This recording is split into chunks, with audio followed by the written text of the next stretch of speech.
কলার মোচা রান্না করব। নুন জলে কলার মোচা কেটে ভিজিয়ে রাখছি, কষ উঠে যাবে। এবার সেদ্ধ করে নেব নুন দিয়ে। একটা ব্যাটার তৈরি করে নেব। বেসন দিলাম 3-4 চামচ,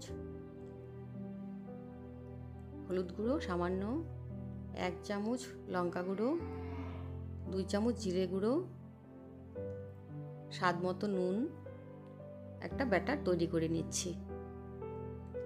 সেদ্ধ হয়ে গেছে, কলার মোচা তুলে নিলাম। কড়াইতে সরষের তেল দিয়ে দিলাম। বেটে নেব পেঁয়াজ, রসুন, আদা, লঙ্কা। ব্যাটারে ডুবিয়ে এবার ভেজে নেব বড়াগুলো। কলার মোচার যে ভেতরের কচি অংশ এভাবে রান্না করলে খেতে খুব ভালো লাগে। আমার খুব পছন্দ এই রেসিপি।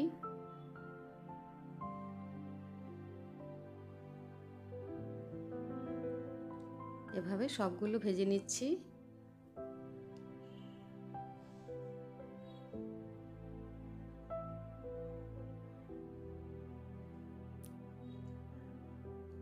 হয়ে গেছে সবগুলো ভাজা, তুলে নিলাম।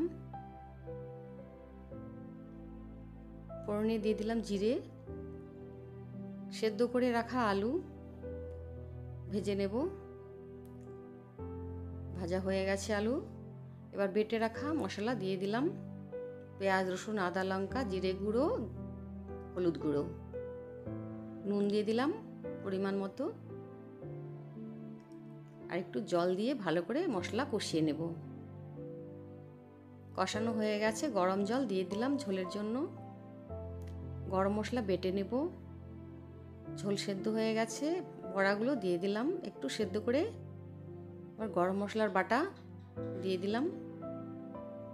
একটু নেড়ে নামিয়ে নেব।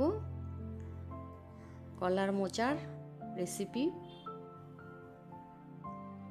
কলার মোচার বড়ার রেসিপি রেডি।